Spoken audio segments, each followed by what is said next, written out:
warahmatullahi wabarakatuh. Good morning my students. Kembali lagi bersama Ibu Louis Sekar. Bagaimana kabar kalian hari ini?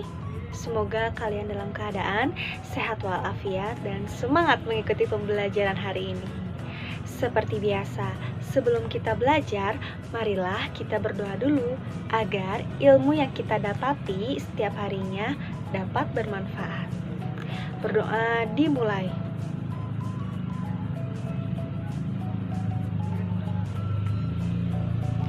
Amin ya rabbal alamin. Terima kasih anak-anak yang selalu mengikuti ibu berdoa di rumah. Anak-anak, sekarang tahu kan kita akan belajar apa? Ya, betul, kita akan belajar PLH. Nah, anak-anak, masih ingat kan minggu lalu singkatan PLH itu apa sih? Ya, pendidikan lingkungan hidup. Nah, minggu lalu kita belajar tentang unsur lingkungan. Nah, unsur lingkungan itu ada lingkungan biotik dan lingkungan abiotik. Nah, untuk lingkungan biotik itu adalah lingkungan yang terdiri dari makhluk hidup. Sedangkan lingkungan abiotik itu adalah lingkungan yang terdiri dari benda-benda mati. Nah, dan juga kita belajar lingkungan alam dan lingkungan buatan minggu lalu ya. Nah, lingkungan alam adalah lingkungan yang terjadi dengan sendirinya atau sudah disediakan di alam. Dan juga ada lingkungan buatan, di mana lingkungan ini dibuat karena manusia untuk memenuhi kebutuhannya. Nah, anak-anak, itulah sekilas info mengenai lingkungan biotik dan abiotik dan juga lingkungan alam dan lingkungan buatan.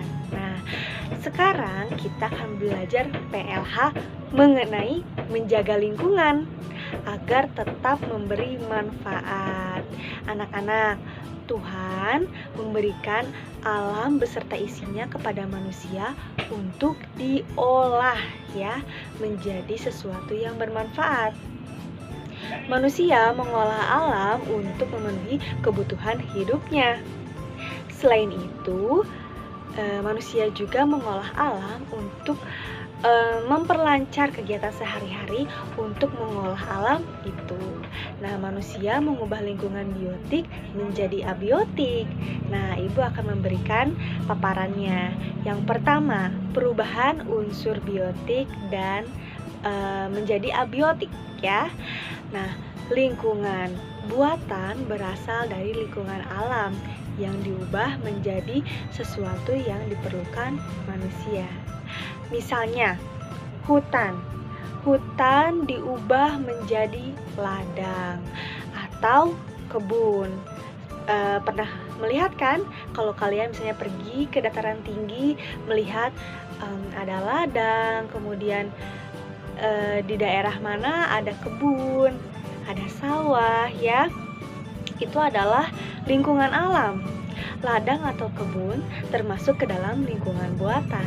Jadi perubahan dari hutan menjadi ladang atau kebun merupakan perubahan lingkungan biotik menjadi lingkungan biotik buatan. Tumbuhan yang ada di hutan, nah itu diganti menjadi jenis biotik padi atau pepohonan lain. Anak-anak, perhatikan ya gambar di samping ibu ini. Nah, ini adalah gambar warga desa yang sedang mengubah sawah menjadi lahan jalan. Nah, lingkungan biotik buatan diubah menjadi lingkungan abiotik buatan. Nah, ketika manusia mengubah sawah menjadi jalan, berarti telah terjadi perubahan, yaitu perubahan lingkungan biotik menjadi lingkungan abiotik. Sawah merupakan lingkungan biotik buatan. Adapun jalan termasuk lingkungan abiotik buatan. Contoh lain, perubahan lingkungan biotik menjadi lingkungan abiotik adalah perubahan dari sawah menjadi perumahan, pabrik, terminal, pelabuhan, dan bangunan lainnya. Inilah ya, kalian bisa melihat gambarnya di samping ibu. Nah, anak-anak, lihat lagi ya gambar di samping ibu. Di sini ada sawah yang diubah menjadi pabrik. Lingkungan biotik buatan diubah menjadi abiotik. Nah, yang kedua, unsur biotik dan abiotik dibutuhkan manusia. Coba kalian amati ya kedua gambar di samping ibu ini. Lingkungan manakah yang kita butuhkan dalam hidup? Apakah lingkungan biotik atau lingkungan abiotik? Coba kalian renungkan jawabannya. Ya, kedua unsur itu sangat dibutuhkan oleh kita, yaitu sebagai manusia. Kita membutuhkan tumbuhan dan hewan, serta unsur biotik lainnya. Selain itu, kita juga membutuhkan udara, air, tanah, batu, dan unsur abiotik lainnya. Unsur-unsur apa sajakah sih yang dibutuhkan oleh manusia? Nah, perhatikan lagi ya gambar di samping ibu. Di sini ada lingkungan biotik dan lingkungan abiotik. Ibu akan memberikan contoh ya. Yang pertama itu adalah udara. Udara adalah contoh unsur abiotik yang dibutuhkan oleh manusia. Manusia membutuhkan udara untuk bernafas. Tanpa udara, manusia tidak dapat hidup. Coba, kalian pernah membayangkan tidak jika di dunia ini tidak ada udara? Tentunya dada kita akan sesak, kita tidak akan bernapas ya. Nah, selanjutnya, untuk mengetahui betapa pentingnya udara untuk manusia, coba kalian lakukan sebuah percobaan ya. Kalian bisa melihat di buku PLH halaman 8, yaitu kegiatanku. Karena kalian sedang berada di rumah, jadi kalian bisa melakukan percobaan ini sendiri ya. Yang pertama, coba kalian rasakan, tarik nafas, kemudian berhembus. Coba, apa yang kalian rasakan? Kalian merasa kalian menghirup sesuatu, yaitu namanya udara, kemudian dihembuskan lagi keluar. Rasanya itu adalah, ya, memang kita terbiasa seperti itu. Itulah suatu kenikmatan yang diberikan oleh Tuhan. Nah, coba deh, kalau kalian bertahan untuk tidak bernapas sekitar 10 detik, apa yang akan kalian rasakan? Pastilah kalian akan merasakan dada yang sesak ya, seperti aduh tidak bisa hidup lagi gitu ya.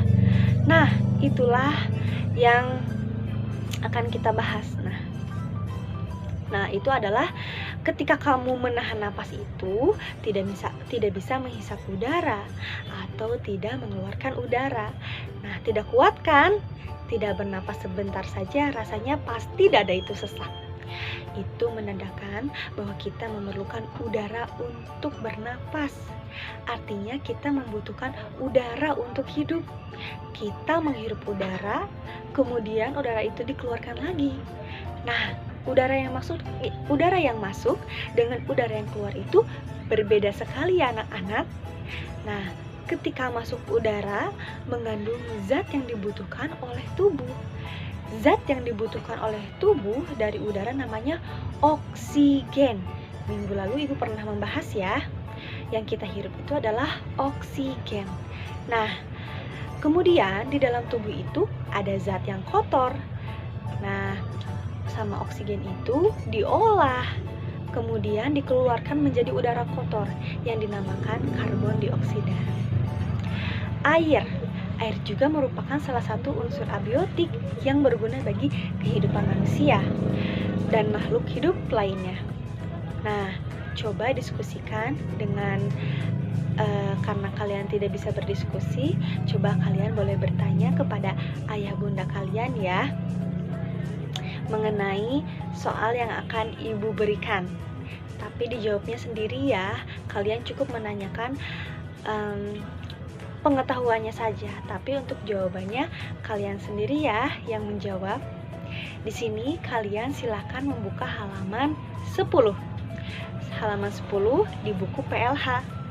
Di situ ada manfaat air bagi manusia. Tulislah berbagai manfaat air bagi manusia seperti yang terlihat pada gambar-gambar ini. Anak-anak, di sini gambar yang pertama itu ada apa? Orang yang sedang memompa air. Mungkin zaman sekarang sangat jarang sekali ya melihat orang-orang menggunakan pompa seperti itu. Tapi kalian di sini Ibu tugaskan untuk menuliskan alasannya. Manfaat dari pompa air ini apa sih? Nah, anak-anak, perhatikan gambar di samping Ibu. Di samping Ibu ini ada waduk. Kalian tahu waduk itu apa? Nah, waduk itu adalah danau alam atau danau buatan. Ini adalah kolam penyimpanan atau pembendungan sungai yang bertujuan untuk menyimpan air. Nah, waduk ini dapat dibangun di lembah sungai pada saat pembangunan sebuah bendungan atau penggalian tanah atau teknik konstruksi konvensional seperti pembuatan tembok atau menuang beton. Nah, itulah sekilas mengenai waduk. Nah, nanti kalian bisa melihat di sini gambar waduk ini akan bermanfaat seperti apa ya untuk masyarakat. Nah, gambar yang terakhir ini adalah apa? Ya, ada lautan di sini dan ada juga kapal. Nah, kalian bisa menjelaskan berarti fungsinya air laut ini untuk apa ya? Kalian sudah bisa pastinya. Dengan melihat gambar, kalian pasti bisa menjawab pertanyaan-pertanyaan itu. Anak-anak, sekian yang dapat Ibu sampaikan. Mohon maaf bila ada kekurangan. Semangat terus ya untuk belajar. Jangan lupa dikerjakan tugas PLH ini di buku PLH kalian tentunya. Nah, anak-anak, Ibu juga akan selalu tetap mengingatkan untuk selalu mengerjakan pembiasaan diri. Seperti bangun pagi, sholat, mandi, sarapan, ya, bersiap-siap, ya, kalian harus semangat, tetap melakukan itu setiap paginya. Dan satu hal lagi, kalian harus menjaga kesehatan, ya. Di zaman sekarang ini kita sedang pandemi, maka dari itu kalian harus pandai-pandailah untuk menjaga kesehatan diri supaya kalian tidak terserang penyakit. Anak-anak, sekian yang dapat Ibu sampaikan lagi. Mohon maaf bila ada kekurangan. Semangat terus. Ibu yakin kalian bisa walaupun di rumah saja. Terima kasih. Wassalamualaikum warahmatullahi wabarakatuh. Semangat my kiddos.